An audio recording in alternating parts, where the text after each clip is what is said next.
Now, Barack Obama strongly rejected John McCain's claim that ambition only, not principle, not patriotism, drives him. McCain has also run afoul of a previous presidential candidate who claimed that McCain himself ran in 2000 explicitly not for patriotism, specifically not to pursue his reform agenda, but for, yes, ambition. Who made this startling claim about McCain? Our fourth story tonight, it was John McCain in the book he wrote in 2002. Also available in a convenient audio edition. I didn't decide to run for president to start a national crusade for the political reforms I believed in, or to run a campaign as if it were some grand act of patriotism. In truth, I wanted to be president because it had become my ambition to be president. I was 62 years old when I made the decision, and I thought it was my one shot at the prize. I wanted to be president because it had become my ambition to be president. John McCain, 2002. McCain's words of just last Saturday also coming back to bite him today after naming Georgia Congressman John Lewis as one of the three wisest people he knows whom he would consult as president. Lewis told MotherJones.com, "They are just colleagues, quote, not confidants. He does not consult me and I do not consult him." And then there was today's visit to a rig in the Gulf of Mexico, a trip to highlight how eco-friendly they are. A trip postponed from last month because the campaign said of Hurricane Dolly. The Washington Post pointing out that the 12-mile oil slick in the Mississippi back then might have muddied the message.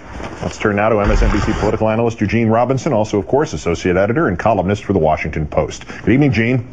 Evening, Keith. 2002, McCain admits he was driven by ambition in 2000. 2008, he accuses Obama of being driven by ambition now. This is a blunt question, but I think it's become a necessary one. Is this a stable man? It's, I think he would say that was then, this is now. I mean, this is a man who acknowledged the role, the overarching role that ambition played in his 2000 campaign. So it's the same guy. I guess this is supposedly the older, wiser John McCain. But he's already on record admitting that he lied in an attempt to become president. He said he lied about supporting the Confederate flag during the 2000 primaries. Is this now not just more lying? I mean, he knows ambition has been his motive, so he accuses Obama of it? Right. I mean, I don't quite get this line of attack. First of all, as I've pointed out before, I'm not aware of many or any presidential candidates who were not ambitious. It's kind of the definition of ambition if you think you can be president of the United States. So to try to pretend really that he is without ambition, albeit having confessed it several years ago, but to pretend that now he is without ambition and is just, there to serve the common good is, I don't think anybody's going to buy that. Certainly nobody who knows anything about politics is going to buy that. William Tecumseh Sherman was not ambitious. If nominated, I will not run. If elected, I will not serve. That's not ambitious. If you're not ambitious, you go home. Cincinnatus was not ambitious. If McCain's pushing this thing to advance a particular story about Obama, what is the McCain story that we are all missing? The story in which it is McCain who has admitted that it's all about ambition. Well, the McCain story we're missing, I think, is the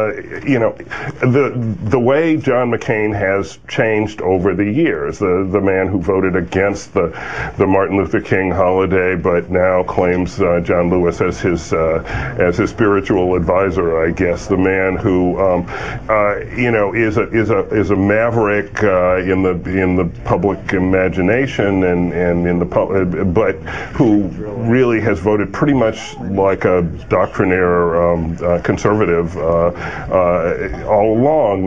The man who got in trouble, ethical trouble early in his career and became Mr.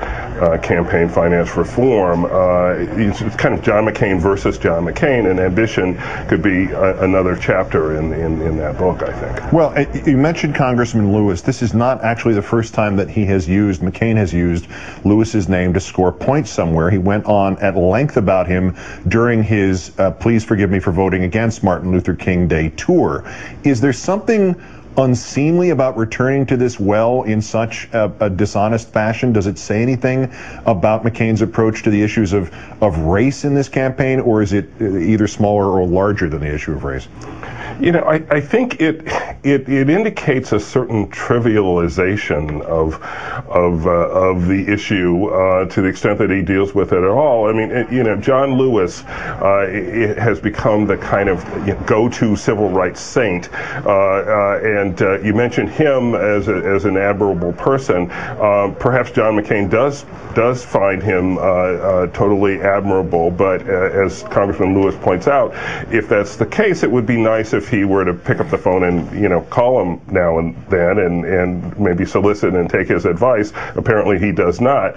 So it's hard to put a lot of credence in this idea that he's his kind of big brother in the halls of Congress. Yeah, it could have been worse. I guess he could have invoked Frederick Douglass in there. I think that's the only other way. Gene Robinson of MSNBC and the Washington Post. As always, Gene, great thanks. Have a good night. Great to talk to you, Keith.